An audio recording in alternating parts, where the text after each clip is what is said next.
La teoría cuántica es uno de los pilares fundamentales de la física actual. Recoge un conjunto de nuevas ideas introducidas a lo largo del primer tercio del siglo XX para dar explicación a procesos cuya comprensión se hallaba en conflicto con las concepciones físicas vigentes. Su marco de aplicación se limita, casi exclusivamente, a los niveles atómico, subatómico y nuclear, donde resulta totalmente imprescindible. Pero también lo es en otros ámbitos, como la electrónica, en la física de nuevos materiales, en la física de altas energías, en el diseño de instrumentación médica, en la criptografía y la computación cuánticas y en la cosmología teórica del universo temprano. La teoría cuántica es una teoría netamente probabilista, describe la probabilidad de que un suceso dado acontezca en un momento determinado, sin especificar cuándo ocurrirá. A diferencia de lo que ocurre en la física clásica, en la teoría cuántica la probabilidad posee un valor objetivo esencial, y no se halla supeditada al estado de conocimiento del sujeto, sino que, en cierto modo, lo determina. Por Mario Doboso. Insare 4. La teoría cuántica, una aproximación al universo probable. La teoría cuántica es uno de los pilares fundamentales de la física actual. Se trata de una teoría que reúne un formalismo matemático y conceptual, y recoge un conjunto de nuevas ideas introducidas a lo largo del primer tercio del siglo XX, para dar explicación a procesos cuya comprensión se hallaba en conflicto con las concepciones físicas vigentes. Las ideas que sustentan la teoría cuántica surgieron, pues, como alternativa al tratar de explicar el comportamiento de sistemas en los que el aparato conceptual de la física clásica se mostraba insuficiente. Es decir, una serie de observaciones empíricas cuya explicación no era abordable a través de los métodos existentes, propició la aparición de las nuevas ideas. Hay que destacar el fuerte enfrentamiento que surgió entre las ideas de la física cuántica y aquellas válidas hasta entonces, digamos de la física clásica. Lo cual se agudiza aún más si se tiene en cuenta el notable éxito experimental que éstas habían mostrado a lo largo del siglo XIX, apoyándose básicamente en la mecánica de Newton y la teoría electromagnética de Maxwell, 1865. Era tal el grado de satisfacción de la comunidad científica que algunos físicos, entre ellos uno de los más ilustres del siglo XIX, William Thomson, Lord Kelvin, llegó a afirmar: hoy día la física forma, esencialmente, un conjunto perfectamente armonioso. Un conjunto prácticamente acabado. Aún quedan dos nubecillas que oscurecen el esplendor de este conjunto. La primera es el resultado negativo del experimento de Michelson-Morley. La segunda, las profundas discrepancias entre la experiencia y la ley de Rayleigh-Jeans.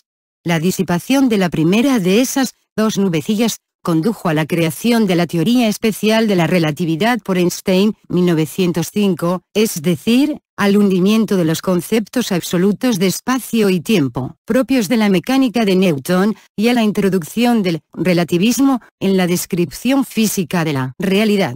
La segunda nubecilla descargó la tormenta de las primeras ideas cuánticas, debidas al físico alemán Max Planck, 1900.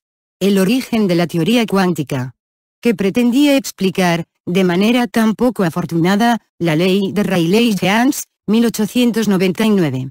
Un fenómeno físico denominado radiación del cuerpo negro, es decir, el proceso que describe la interacción entre la materia y la radiación, el modo en que la materia intercambia energía, emitiéndola o absorbiéndola, con una fuente de radiación. Pero además de la ley de Rayleigh-Jeans había otra ley, la ley de Wien, 1893, que pretendía también explicar el mismo fenómeno.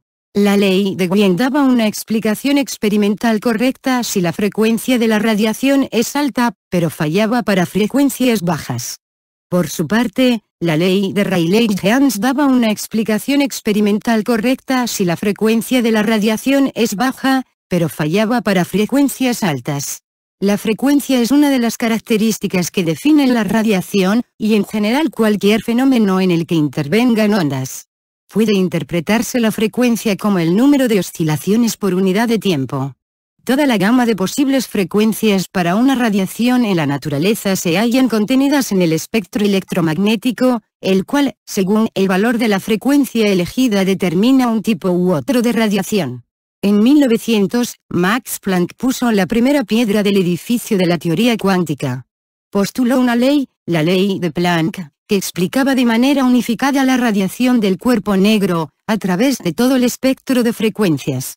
La hipótesis de Planck, que aportaba la ley de Planck que no se hallase ya implícito en las leyes de Wien y de Rayleigh-Jeans. Un ingrediente tan importante como novedoso. Tanto que es el responsable de la primera gran crisis provocada por la teoría cuántica sobre el marco conceptual de la física clásica. Esta suponía que el intercambio de energía entre la radiación y la materia ocurría a través de un proceso continuo, es decir, una radiación de frecuencia F podía ceder cualquier cantidad de energía al ser absorbida por la materia. Lo que postuló Planck al introducir su ley es que la única manera de obtener una fórmula experimentalmente correcta exigía la novedosa y atrevida suposición de que dicho intercambio de energía debía suceder de una manera discontinua, es decir, a través de la emisión y absorción de cantidades discretas de energía, que hoy denominamos quantums de radiación. La cantidad de energía propia de un quantum de radiación de frecuencia F se obtiene mediante la relación de Planck, E igual a hxf, siendo h la constante universal de Planck igual 6,62x10 expo 34, unidades de acción. Puede entenderse la relación de Planck diciendo que cualquier radiación de frecuencia F se comporta como una corriente de partículas, los quantums, cada una de ellas transportando una energía igual a hxf, que pueden ser emitidas o absorbidas por la materia. La hipótesis de Planck otorga un carácter corpuscular, material, a un fenómeno tradicionalmente ondulatorio, como la radiación. Pero lo que será más importante, supone el paso de una concepción continuista de la naturaleza a una discontinuista, que se pone especialmente de manifiesto en el estudio de la estructura de los átomos, en los que los electrones solo pueden tener un conjunto discreto y discontinuo de valores de energía. La hipótesis de Planck quedó confirmada experimentalmente, no solo en el proceso de radiación del cuerpo negro, a raíz de cuya explicación surgió, sino también en las explicaciones del efecto fotoeléctrico, debida a Einstein, 1905, y del efecto Compton, debida a Arthur Compton, 1923. Marco de aplicación de la teoría cuántica. El marco de aplicación de la teoría cuántica se limita, casi exclusivamente, a los niveles atómico, subatómico y nuclear, donde resulta totalmente imprescindible. Pero también lo es en otros ámbitos, como la electrónica, en el diseño de transistores, microprocesadores y todo tipo de componentes electrónicos, en la física de nuevos materiales, semiconductores y superconductores, en la física de altas energías, en el diseño de instrumentación médica, láseres, tomógrafos, etc., en la criptografía y la computación cuánticas y en la cosmología teórica del universo temprano. De manera que la teoría cuántica se extiende con éxito a contextos muy diferentes, lo que refuerza su validez. Pero, ¿por qué falla la teoría clásica en su intento de explicar los fenómenos del micromundo? No se trata al fin y al cabo de una simple diferencia de escalas entre lo grande y lo pequeño, relativa al tamaño de los sistemas. La respuesta es negativa. Pensemos que no siempre resulta posible modelar un mismo sistema a diferentes escalas para estudiar sus propiedades. Para ver que la variación de escalas es un proceso con ciertas limitaciones intrínsecas, supongamos que queremos realizar estudios hidrodinámicos relativos al movimiento de corrientes marinas. En determinadas condiciones, podríamos realizar un modelo a escala lo suficientemente completo, que no dejase fuera factores esenciales del fenómeno. A efectos prácticos, una reducción de escala puede resultar lo suficientemente descriptiva. Pero si reducimos la escala de manera reiterada, pasaremos sucesivamente por situaciones que se corresponderán en menor medida con el caso real, hasta llegar finalmente a la propia esencia de la materia sometida a estudio, la molécula de agua, que obviamente no admite un tratamiento hidrodinámico, y habremos de acudir a otro tipo de teoría, una teoría de tipo molecular. Es decir, en las sucesivas reducciones de escala se han ido perdiendo efectos y procesos generados por el aglutinamiento de las moléculas. De manera similar, puede pensarse que una de las razones por las que la física clásica no es aplicable a los fenómenos atómicos, es que hemos reducido la escala hasta llegar a un ámbito de la realidad demasiado esencial, y se hace necesario, al igual que en el ejemplo anterior, un cambio de teoría. Y de hecho, así sucede. La teoría cuántica estudia los aspectos últimos de la substancia, los constituyentes más esenciales de la materia, las denominadas partículas elementales, y la propia naturaleza de la radiación. Albert Einstein, cuando entra en juego la teoría cuántica debemos asumir, pues, el carácter absoluto de la pequeñez de los sistemas a los que se aplica la teoría cuántica. Es decir, la cualidad pequeño o cuántico deja de ser relativa al tamaño del sistema y adquiere un carácter absoluto. ¿Y qué nos indica si un sistema debe ser considerado pequeño y estudiado por medio de la teoría cuántica? Hay una regla, un patrón de medida, que se encarga de esto, pero no se trata de una regla calibrada en unidades de longitud, sino en unidades de otra magnitud física importante, denominada acción. La acción es una magnitud física, al igual que lo son la longitud, el tiempo, la velocidad, la energía, la temperatura, la potencia, la corriente eléctrica, la fuerza, etc., aunque menos conocida. Y al igual que la temperatura indica la cualidad de frío o caliente del sistema, y la velocidad su cualidad de reposo o movimiento, la acción indica la cualidad de pequeño, cuántico o grande, clásico, del sistema. Como la energía, o una longitud, todo sistema posee también una acción que lo caracteriza. Esta acción característica A se obtiene de la siguiente multiplicación de magnitudes, A igual pxl, donde P representa la cantidad de movimiento característica del sistema, el producto de su masa por su velocidad, y L su longitud característica. La unidad de esa regla que mencionábamos, con la que medimos la acción de los sistemas, es la constante de Planck, h. Si el valor de la acción característica del sistema es del orden de la constante de Planck, deberemos utilizar necesariamente la teoría cuántica a la hora de estudiarlo. Al contrario, si h es muy pequeña comparada con la acción típica del sistema, podremos estudiarlo a través de los métodos de la teoría clásica. Es decir, si A es del orden de h, debemos estudiar el sistema según la teoría cuántica. Si A es mucho mayor que h, podemos estudiarlo por medio de la física clásica. Dos ejemplos, partículas y planetas. Veamos dos ejemplos de acción característica en dos sistemas diferentes, aunque análogos. 1.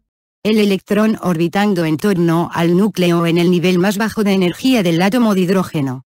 Vamos a calcular el orden de magnitud del producto pxl. P representa el producto de la masa del electrón por su velocidad orbital, esto es P igual 10 exp 31, masa, x 10 exp 6, velocidad, igual 10 exp 25, cantidad de movimiento. El valor característico de L corresponde al radio de la órbita, esto es, L igual 10 expo 10, longitud. Realizamos ahora el producto pxl para hallar la magnitud de la acción característica asociada a este proceso. A1 igual pxl igual 10 expo 25, x10 expo 10 igual 10 expo 35, acción. 2. El planeta Júpiter orbitando en torno al Sol. Consideramos la órbita circular, para simplificar. Para este segundo ejemplo, realizamos cálculos análogos a los anteriores. Primeramente, la cantidad de movimiento P, multiplicando la masa de Júpiter por su velocidad orbital, P igual 10 expo 26, masa, x 10 expo 4, velocidad, igual 10 expo 30, cantidad de movimiento. Igualmente, la longitud característica será la distancia orbital media, L igual 10 expo 11, longitud. La magnitud de la acción característica en este segundo caso será A2 igual 10 expo 30, x 10 expo 11 igual 10 expo 41, acción. Si comparamos estos dos resultados con el orden de magnitud de la constante de Planck, tenemos H igual 10, expo 34, A1 igual 10, expo menos 35, A2 igual 10, expo 41, vemos que para el caso 1, electrón orbitando en un átomo de hidrógeno, la proximidad en los órdenes de magnitud sugiere un tratamiento cuántico del sistema, que debe estimarse como pequeño, en el sentido que indicábamos anteriormente en términos de la constante de Planck, considerada como patrón de medida. Al contrario, entre el caso 2, Júpiter en órbita en torno al Sol, y la constante de Planck hay una diferencia de 75 órdenes de magnitud, lo que indica que el sistema es manifiestamente grande, medido en unidades de h, y no requiere un estudio basado en la teoría cuántica. La constante de Planck tiene un valor muy pequeño. Veámoslo explícitamente, h igual 0,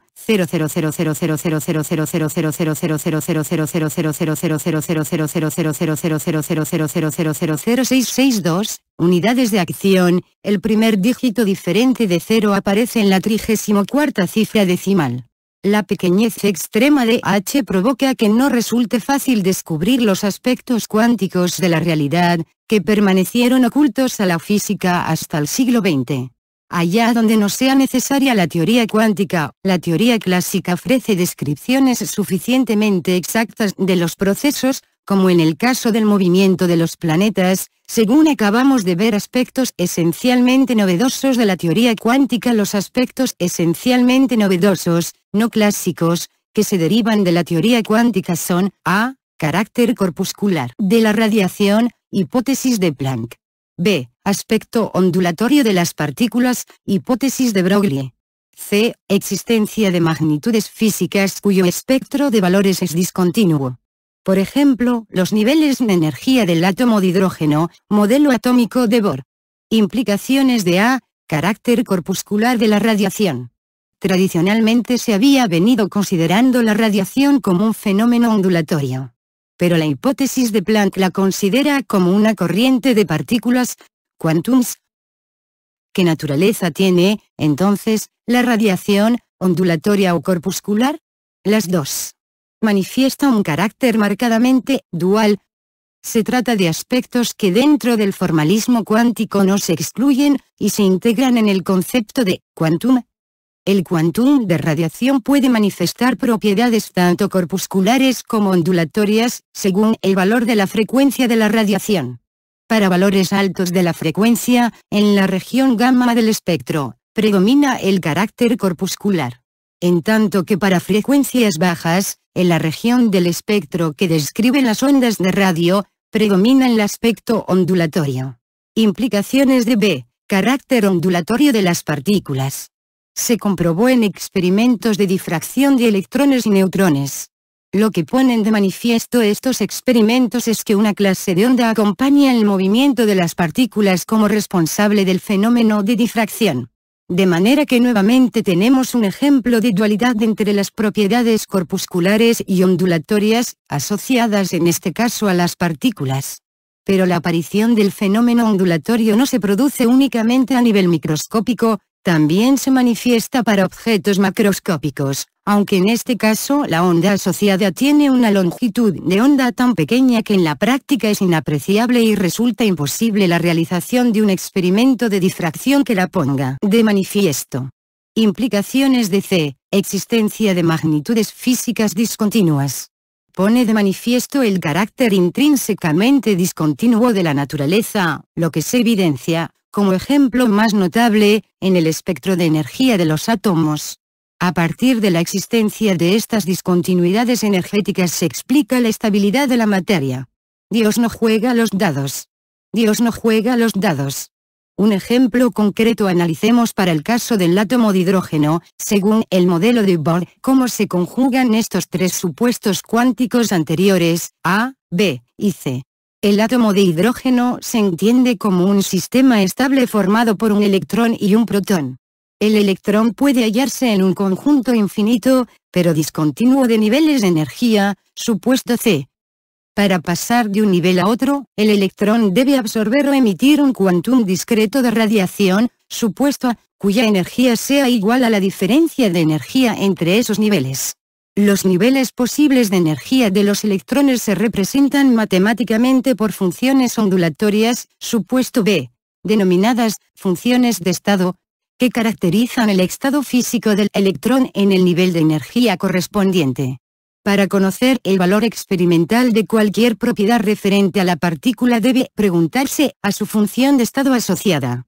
Es decir, dicha función constituye un tipo de representación del estado físico, tal que el estado del electrón en el enésimo nivel de energía es descrito por la enésima función de estado. La función de onda, la descripción más general del estado del electrón del átomo de hidrógeno, viene dada por la superposición de diferentes funciones de estado. Tal superposición es conocida como función de onda. La superposición de estados posibles es típica de la teoría cuántica, y no se presenta en las descripciones basadas en la física clásica. En esta última, los estados posibles nunca se superponen, sino que se muestran directamente como propiedades reales atribuibles al estado del sistema. Al contrario, especificar el estado del sistema en la teoría cuántica implica tomar en consideración la superposición de todos sus estados posibles. Las funciones de onda no son ondas asociadas a la propagación de ningún campo físico, eléctrico, magnético, etc., sino representaciones que permiten caracterizar matemáticamente los estados de las partículas a que se asocian. El físico alemán Max Born ofreció la primera interpretación física de las funciones de onda, según la cual el cuadrado de su amplitud es una medida de la probabilidad de hallar la partícula asociada en un determinado punto del espacio en un cierto instante. Aquí se manifiesta un hecho que se repetirá a lo largo del desarrollo de la teoría cuántica, y es la aparición de la probabilidad como componente esencial de la gran mayoría de los análisis. La probabilidad de la teoría cuántica. La teoría cuántica es una teoría netamente probabilista. Nos habla de la probabilidad de que un suceso dado acontezca en un momento determinado, no de cuándo ocurrirá ciertamente el suceso en cuestión. La importancia de la probabilidad dentro de su formalismo supuso el punto principal de conflicto entre Einstein y Bohr en el V-Congreso Solvay de Física de 1927. Einstein argumentaba que la fuerte presencia de la probabilidad en la teoría cuántica hacía de ella una teoría incompleta reemplazable por una hipotética teoría mejor, carente de predicciones probabilistas, y por lo tanto determinista. Acuñó esta opinión en su ya famosa frase: Dios no juega los dados con el universo. La postura de Einstein se basa en que el papel asignado a la probabilidad de la teoría cuántica es muy distinto del que desempeña en la física clásica. En esta, la probabilidad se considera como una medida de la ignorancia del sujeto, por falta de información, sobre algunas propiedades del sistema sometido a estudio.